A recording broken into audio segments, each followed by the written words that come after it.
Thank you so much for being here with me today. I'm so excited to have you. I'm so excited to talk to you and hear your story. And we're really happy that you're able to participate in the PATHS program. Could you just start by introducing yourself and please include your pronouns and also your profession? Yeah, my name is Dr. Kimberly Ayers. I use she, her pronouns. I am an assistant professor of mathematics at Cal State San Marcos, which is about half an hour north of San Diego.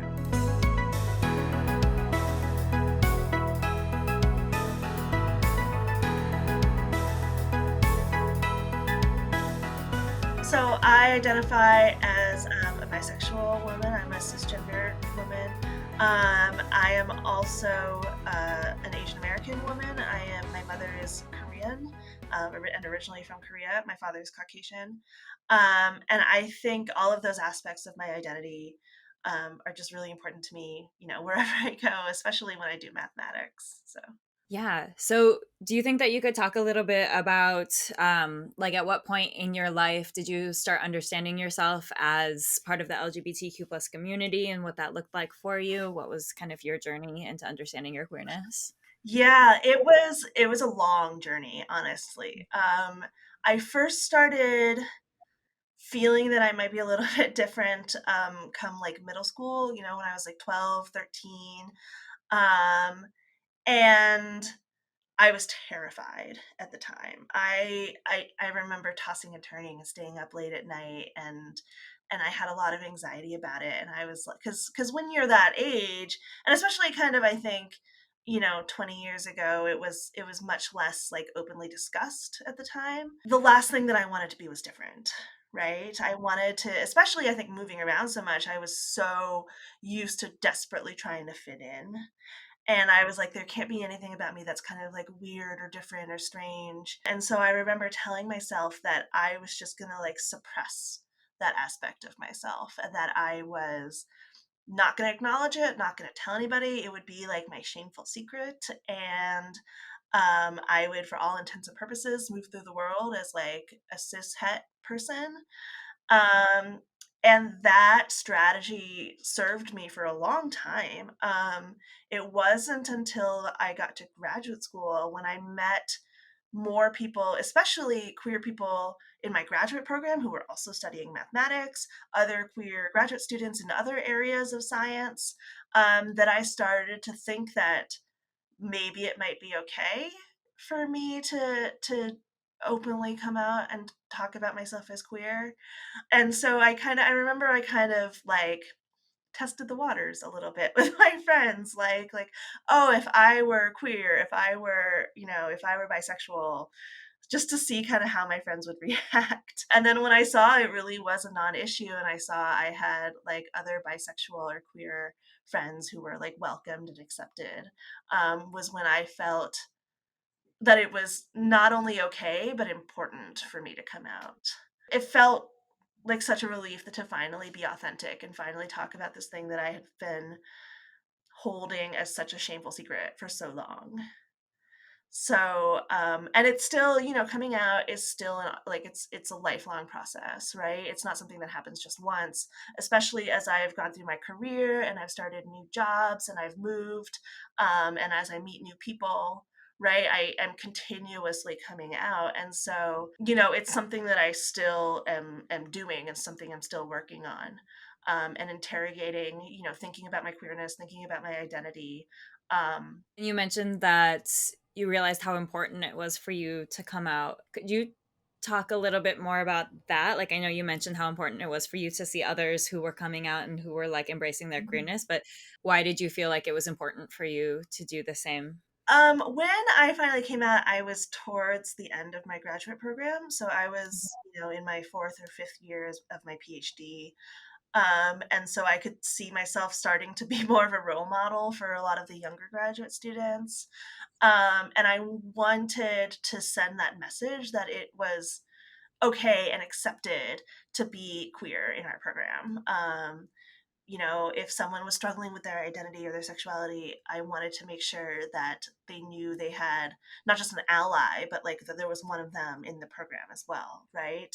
And I think because of like my internalized homophobia for a long time, I didn't really want to actually name put a label on what exactly I was experiencing and how I was identifying. I remember I used the phrase for a long time, like, I don't want to label my sexuality, thinking I could kind of get away with that. But I think when you name something, it gives it power, right? Mhm. And so I finally realized that it was important for me to just call it like it was, and say what it was, and have that be something that could be out there. Yeah, that is really important. I would agree with that, and I'm sure that that was like really important for a lot of younger people in the program to have you as a role model there and to have that space that you were building. Switching gears a little bit, if you could explain your profession to somebody who had never heard of it before, how would you explain what you do? Well, being a professor, as most people know, does include teaching, right? I teach several classes each semester, but there's so much more to being a professor than just the teaching aspect. I also do my own research. And sometimes that research is with students, and sometimes it's on my own or with other colleagues. I also do a lot of service within the profession to kind of help mathematics as a discipline grow. So whether that means I get involved with like professional societies or do advocacy work, I'm really passionate about making math accessible to everybody. And so a lot of the work that I do, both in the teaching and like service aspects of my career, kind of involve stuff along those lines. Do you remember like where your interest in math began and how you decided to pursue that educational and career path? Yeah, I'd always well, I don't think I actually started off very good at math. I remember when I was a kid, um, I had to take like a math placement exam, and I did terribly on it. And I remember I kind of at that time like got this like, oh well, I guess I'm not very good at math. But then as I continued and I in school, um, like my sisters and I always loved doing like logic puzzles growing up. We always used to like give each other puzzles or like little number games to play. And I didn't really connect the dots that what we were doing was math because it looked so different from what I was doing in school, that I don't think I realized that that was math, like, that was a mathematical way of thinking. And then I got pretty into math in high school, not because I thought it was super interesting at the time. Again, I didn't really know, like, what math looked like at a higher level, but, like, I was pretty good at, like, following instructions and following the algorithms and getting the right answer. And I remember when I graduated high school, my high school math teacher said to me, he was like, "You're gonna major in math, right?" And I was like, "Well, yeah, what else would I major in?" Um, but then when I got to college, and I was very cocky when I got to college. Like I had won the math award at my high school, and I'd helped to start like the high school math team. And so I was kind of pretty full of myself. And then that first college math class that I took was so difficult for me. I remember I used to come home and do the homework, and I'd open up and I'd look at the problems, and I wouldn't even know how to begin a single problem. And I remember like a lot of tears were shed over that, and I was like, I get it, people, this is why people say math is hard. Like I get it now. And so after that I was like, okay, I'm not going to major in math anymore. I'm going to major in biology or biochemistry or something. But for that major, I had to take another semester of math. So I was like, fine, one more semester of math, and then that's it. I'm done with math. Um, and that next class that I had to take was multivariable calculus. Um, and that is where I started to get the joy of math back. But my math career was very much like it had these ups and downs where I'd like take classes and really love them, and then I'd take a class that was just so hard for me. And I would bounce back and forth between this like ecstatic elation of math and like this just like deep despair. It was just there were times, and I feel like math to this day is still like that for me. Like when you get the answer, you're on top of the mountain and you're just like everything is great and it all makes sense and it feels wonderful. But when you're struggling with it, you're just like in this like deep dark pit of despair, and it just seems so difficult. And And I think to this day, I tell myself like it's a matter of confidence for me to stick with it. I just have to be confident that if I stick with it long enough, I'll eventually get through it. What is it that you love about math? What about math like gives you that joy? Is that something that you can like describe in some way? It's hard to describe really. It's such a high. Um when you write it's so I do what's called applied mathematics, which is math kind of as applied to real world problems. So an example I can give is, as I mentioned earlier, I taught differential equations this past semester, and that's where we model, again, we use these ideas to model real world situations and phenomena. One of the things we studied in that class are what are called SIR models. And SIR models are a way of studying infectious diseases. Now, as you can imagine, that's pretty relevant these days.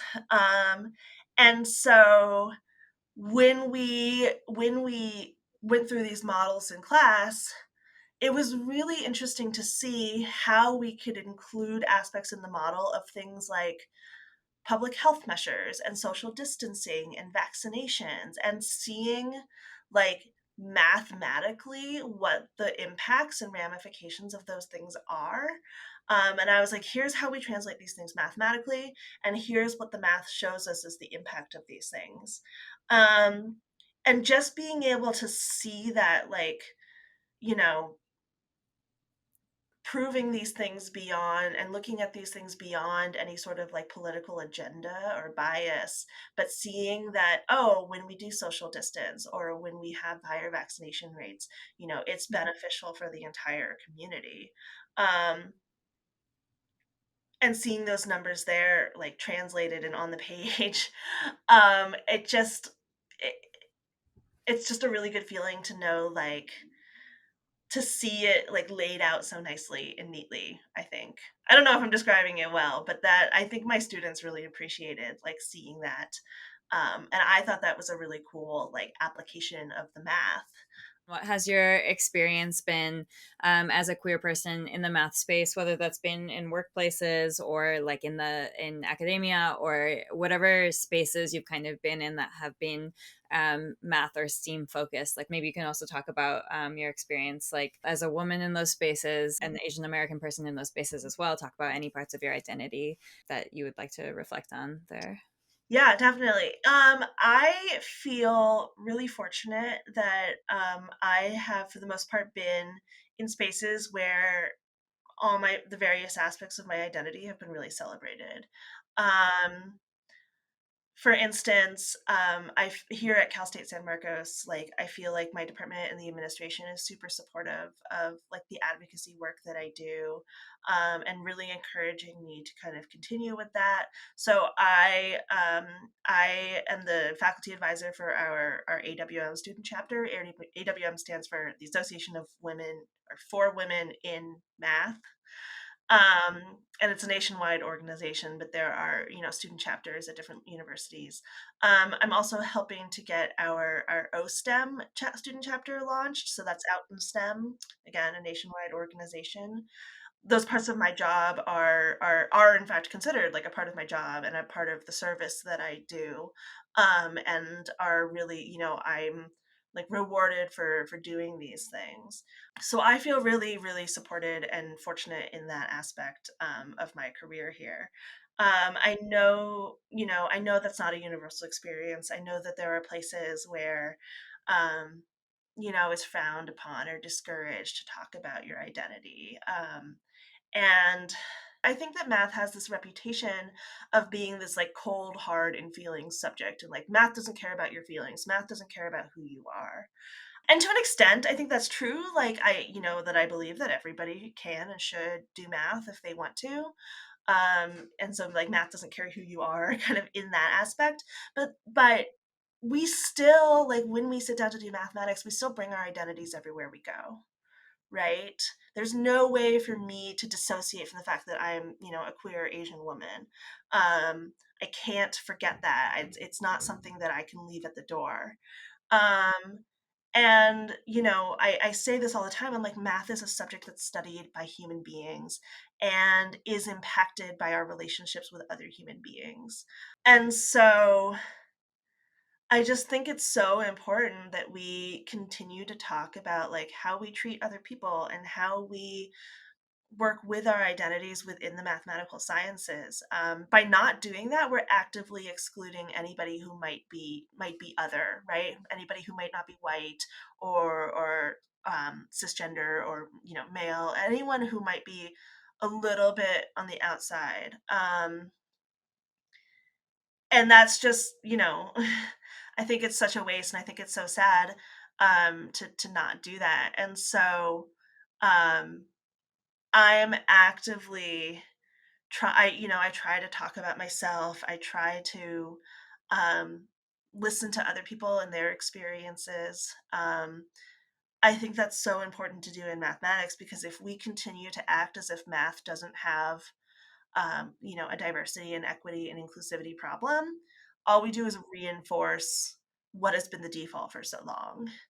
And that is to the detriment of so many people who might want to study mathematics. Why do you think it's important for queer people to be in math in terms of like how math is shaped? Like why are, for example, like why are we doing math? What problems is math helping us to solve in the world? Like why is it important for queer people to pursue math?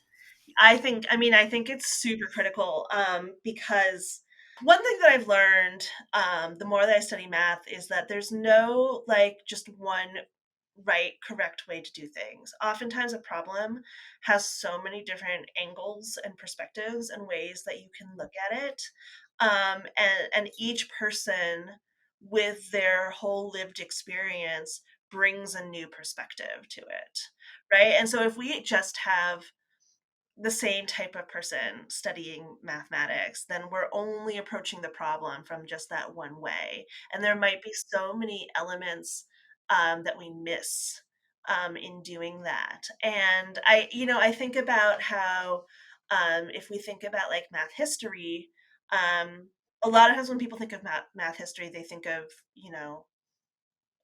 European men studying math, but we know that a lot of mathematical concepts have been studied by civilizations going back all over the globe, going back, centuries and millennia, um, and to see how each group of people might have put their own spin on a problem.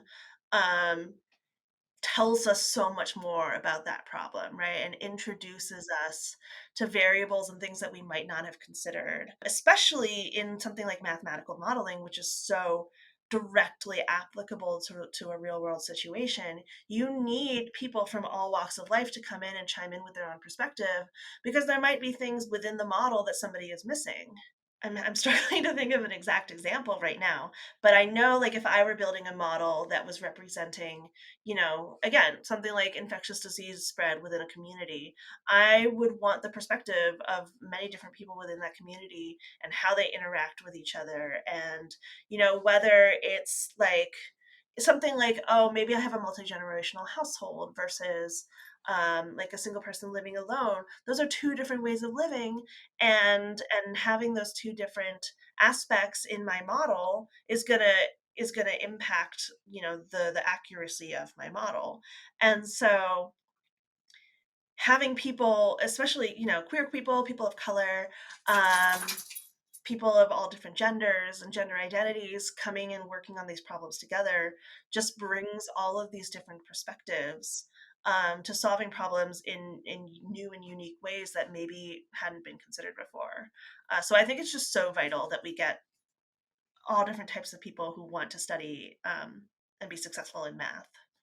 What advice would you give to your younger self? And what advice would you give to LGBTQ plus individuals who are interested in getting into math but maybe don't know where to start or don't know like what space is available to them? Oh gosh, if I could talk to my younger self, there's so many things I would tell her. I would tell her, that she doesn't need to be ashamed of who she is. Um, I wish I could go back and show that 13-year-old me who was so scared, um, gosh, she would just die if she knew about, like, how much I talk about stuff like this now. Um, but to tell her, like, you are loved and accepted, and you can be exactly who you are and be proud of that, and it's not something to be ashamed of. And I know, like, it takes some time to come to acceptance with that, but just know that, like, there are people out there who will love and embrace you for exactly who you are. Um, and for other young queer people who are thinking maybe they want to study mathematics, I mean, I just want to tell you, like, I think I'm living proof that you can do it. And to really try to seek out like people and mentors who are gonna lift you up. Right? There's so many people out there, I think, who are going to tell you, like, you won't be successful, you can't do it. I know it's really easy to focus on those voices. I do it. I always focus on like the negative voices, the people who've told me that I won't be able to do it. But to really try to seek out those people who are going to aid you in your success, right? Instead of telling you you can't do it. And so I feel really fortunate that I've had these mentors um, who've lifted me up, right? Who have believed in me. You know, my graduate PhD advisor, people I work with today, you know, my postdoc mentor, all of these people have just been so supportive and believing in me. And so try to find those voices if you can, and to others I think those, you know, we need to tell people those are the voices that we need to amplify and uplift, right? Are the ones that are telling people that they can do it. The internet is a multitude of things, but one thing that it has done for me is allowed me to connect with a bunch of people throughout the country and the globe, who are other queer mathematicians, and so, you know, I think there are really welcoming spaces there. I gotta give a little shout out to Math Twitter. Math Twitter is, I mean, obviously, you know, there's discourse as everywhere else, but I think Math Twitter is a really, for the most part, a really wonderful place of really a lot of young, queer, welcoming people talking about themselves in mathematics. And so I just want to give them a shout out because they've been really instrumental for me to build a community.